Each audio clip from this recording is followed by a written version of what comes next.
अविश्वास भय का प्रमुख कारण होता है। प्रजा का विश्वास राज्य की निर्भयता की निशानी है। बोलने में मर्यादा मत छोड़ना, गालियां देना तो कायरों का काम है। जो तलवार चलाना जानते हुए भी अपनी तलवार को म्यान में रखता है, उसी को सच्ची अहिंसा कहते हैं। मान सम्मान किसी के देने से नहीं मिलते, अपनी योग्यता अनुसार मिलते हैं। सेवा धर्म बहुत ही कठिन है। ये तो कठिन कांटों के सेज पर सोने जैसा है। कठिन समय में कायर बहाना ढूंढते हैं तो वहीं बहादुर व्यक्ति रास्ता खोजते हैं।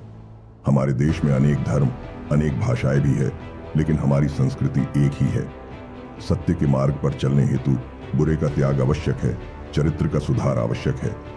ज्यादा बोलने से कोई फायदा नहीं होता है, बल्कि सबकी नजरों में अपना नुकसान ही होता है। जीवन में जितना दुख भोगना लिखा है उसे तो भोगना ही पड़ेगा, तो फिर व्यर्थ में चिंता क्यों करना। इस देश की मिट्टी में कुछ अलग ही बात है, जो इतनी कठिनाइयों के बावजूद हमेशा महान आत्माओं की भूमि रही है। कठोर से कठोर हृदय को भी प्रेम से वश में किया जा सकता है। प्रेम तो प्रेम है। माता को अपना काना कुबड़ा बच्चा भी सुंदर लगता है और वह उससे असीम प्रेम करती है। थका हुआ इंसान भागने लगे तो स्थान पर पहुंचने के बजाय जान गंवा बैठता है। ऐसे समय पर आराम करना और आगे बढ़ने की ताकत जुटाना उसका धर्म हो जाता है। जब तक हमारा अंतिम ध्येय प्राप्त न हो जाए, तब तक उत्तरोत्तर अधिक कष्ट सहन करने की शक्ति हमारे अंदर आए। यही सच्ची विजय है। त्याग के मूल्य का तभी पता चलता है जब अपनी कोई मूल्यवान वस्तु छोड़नी पड़ती है। जिसने कभी त्याग नहीं किया वह इसका मूल्य क्या जाने।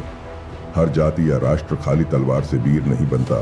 तलवार तो रक्षा हेतु आवश्यक है, पर राष्ट्र की प्रगति को तो उसकी नैतिकता से ही मापा जा सकता है।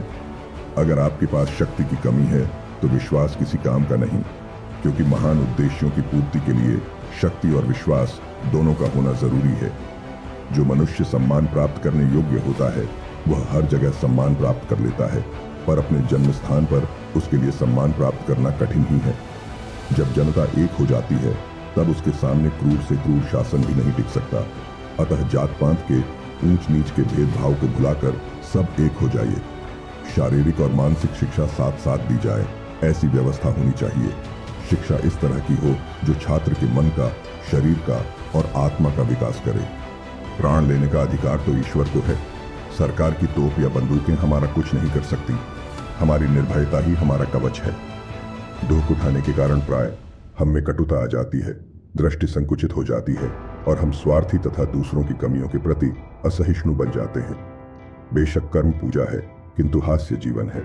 जो कोई भी अपना जीवन बहुत गंभीरता से लेता है उसे एक तुच्छ जीवन के लिए तैयार रहना चाहिए। जो कोई भी सुख और दुख का समान रूप से स्वागत करता है, वास्तव में वही सबसे अच्छी तरह से जीता है।